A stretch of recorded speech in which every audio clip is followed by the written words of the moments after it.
Neil Ferguson tweeted over the weekend. Neil Ferguson, the great historian, is at the Hoover Institution. Any great power that spends more on debt service than on defense will not stay great very long.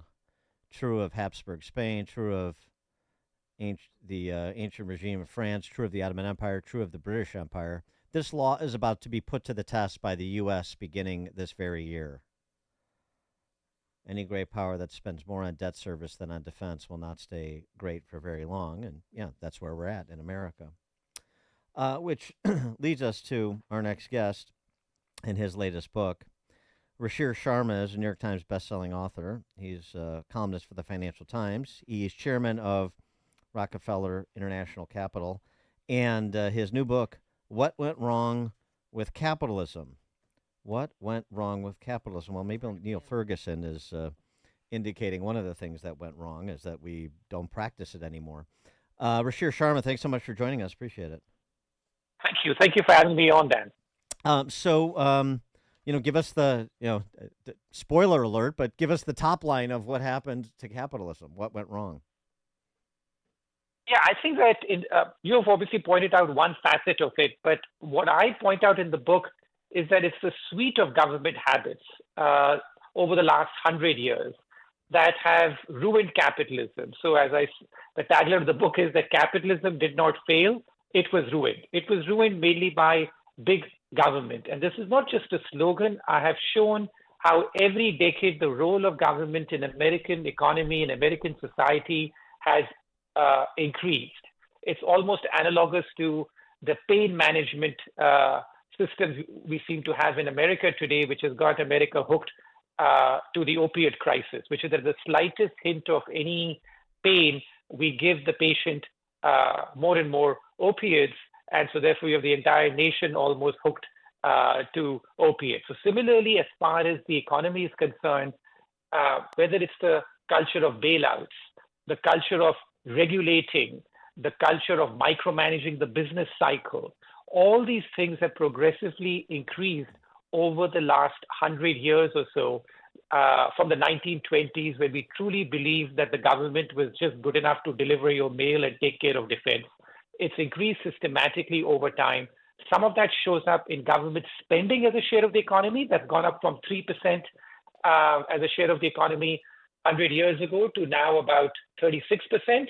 But I think that it's got to do with a suite of habits. The fact that America never believed in bailing out private sector companies until really the 1980s, when the first big bailout of a financial institution, which was Continental Illinois, happened in 1984. And then the culture of just regulating, which is that at the slightest hint of any trouble anywhere, you regulate. The problem is that by doing that, you're keeping out a lot of new and fresh businesses from entering, keep alive a lot of deadwood, and all this is undermining capitalism in a very fundamental way, which is the fact that productivity growth, which is the key to economic growth over time, productivity growth for the last 30 to 40 years in America has been declining. And that, I think, is the reason why economic growth, too, has been lower and lower with each passing decade over the last 30 to 40 years. Well, also the parameters of debate have shifted markedly, and you sort of point this out. I remember watching fire-line debates between Bill Buckley and John Kenneth Galbraith talking about, sort of Milton Friedman free marketism versus John Maynard Keynes as, government-centric manipulation of the economy. But Keynes would blanch at what both sides do now. Keynes talked about government borrowing and spending only to address weak demand. But now we do it all the time, every day, for any reason, and both sides do it. The parameters of debate have almost melted into nothing. I know conservatives spent some time criticizing modern monetary theory and the profligacy of the left, but they're just doing it at a slower pace. Exactly. So in fact, I have an entire chapter in the book titled "None of Us Are Keynesians Now," which is the fact that what Keynes had in mind is very different from the way that policymakers practice fiscal stimulus today. That, like in America's first 200 years of its economic history, America rarely ran a budget deficit. It did so only when there was like a war or an outright depression. But in the last 50 years, America has run a budget surplus for only 5 out of the last 50 years and run a budget deficit for 45 of the last 50 years. And the most galling fact is that today we have full employment in the economy, and yet we are running a budget deficit this year of 6 to 7% of GDP. I can't remember any developed country in history that has run such a large budget deficit in the midst of a recovery. That's just not happened. So we have taken government stimulus, government spending to just another extreme. And that's what I detail in the book, which is that government spending, as I said, has increased from just 3% of GDP 100 years ago continuously over time. Even during the Reagan years, it kept on going up. And now it's reached 36% of GDP. Our welfare state has also expanded enormously and is reaching the size of many European countries, such as France now. So this is the path that we currently are on. But a lot of people glaze over and say, oh, so what's the big deal? We have run these budget deficits over time. We have run this debt over time. None of the dire warnings of all these people has come true. And my sort of response is twofold. One, that yes, it's not happened so far, but all because it's not happened, we don't take this to a ridiculous extreme where America today is running a budget deficit that's twice as high as what it used to run for the last 20 years. But post-pandemic, and even now in the midst of an economic recovery, we are running such a deficit. Our debt levels now are getting to levels which is closing in on countries like Italy, and then obviously Japan's even higher. Those are not countries that we want to emulate.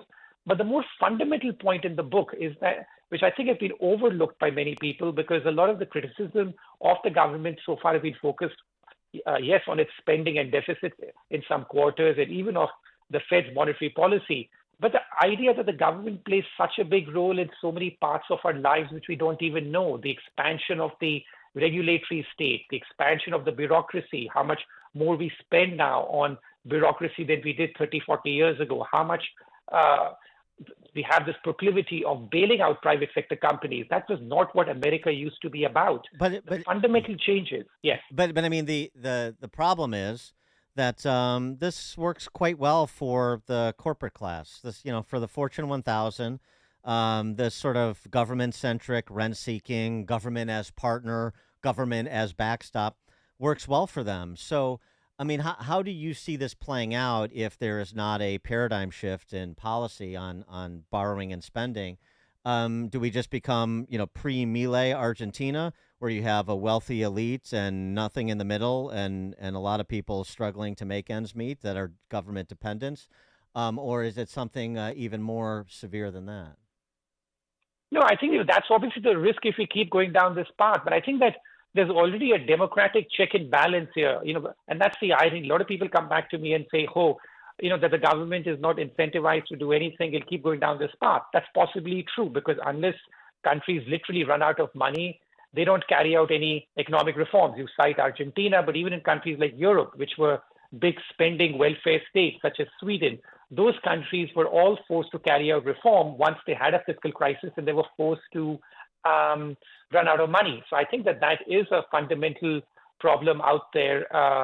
But I think that the good thing is this, which is that a lot of Americans are expressing their disappointment. If you look at the poll numbers, and that's what a democracy does, which is that the poll numbers are terrible for the incumbents across the Western world. We know about Joe Biden's record low popularity rating, but even across the Western world, from Macron to Rishi Sunak in UK, all their poll numbers are in the basement at record lows. So what people are saying is that they're unhappy with the state of affairs. And that's particularly telling in America, because in America's case, economic growth is, relatively better compared to Europe. And I argue in the book that's because Europe is in worse of a status shape than America is. But at least the poll numbers are telling the politicians that this business as usual cannot continue. If a majority of Americans feel that the country is headed in the wrong direction, 6 out of 10 independents feel that the country is headed in the wrong direction. That's a pretty telling message for politicians that they need to change the way that they are going about stuff. Otherwise, they're creating this plutocracy, I guess, in a way, which a lot of people are resenting. I suppose that there's a lot of belief, particularly from that same Fortune 1000 C-suite class that I mentioned, that AI and technology, the next technological innovation, will bail us out of this stagflationary environment where we're in, this sclerotic economy, because of how heavy is the burden of government. What do you say to the AI as sort of revolutionizing how we do so many things and thus essentially bailing us out? Yes, so I think this is the latest narrative which has gripped Wall Street, and I feel that it is really overhyped. Yes, AI is a major technological revolution, but for us to sort of expect one technological breakthrough to take care of such fundamental problems in the economy of low productivity, of inequality, of concentration of wealth that's happened due to so much perversion as far as government involvement is concerned.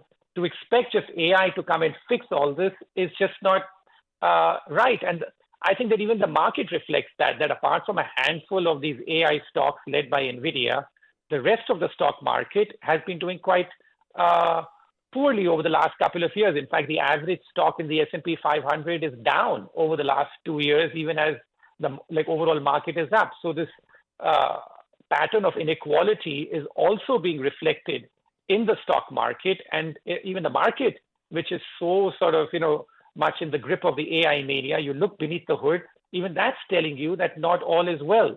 And remember that the market is juiced up a lot because of the enormous amount of liquidity and money that the Fed had spent during the pandemic and the fiscal stimulus, and a lot of that excess money is still floating around in the system. And the rich in particular, have benefited from the massive amount of monetary and fiscal stimulus that took place after the pandemic. So I think that even there, if you look beneath the hood, the message is the same, that the problems are not going to go away, that AI is very significant, but it can't wash away all these underlying problems that I've just pointed to and detailed in the book, over 100-year American history of capitalism. Ruchir Sharma is a New York Times bestselling author. He's a Financial Times columnist and chairman of Rockefeller International Capital. His new book, as we've been discussing, What Went Wrong with Capitalism? What Went Wrong with Capitalism? Ruchir Sharma. Ruchir, thanks so much for joining us. Appreciate it. Thanks. Enjoyed the conversation. Thank you. And he joined us on our turnkey.pro answer line. Before you see it on TV, share it on Facebook, or read about it in the paper. Hear it here first. This is Chicago's Morning Answer on AM 560. The Answer. Signature Bank is Chicago's fastest growing independently owned business bank, a bank where relationships still matter. Signature Bank knows your name and your story. I'm Dan Proft, and I know this because Signature Bank is my business bank. I'm Scott Bartmus, co-founder of ESCO, a security and fire alarm services business, and a customer of Signature Bank. We work hard to give our customers peace of mind, so it's nice to know that while we have our customers' backs, partners like Signature Bank have ours.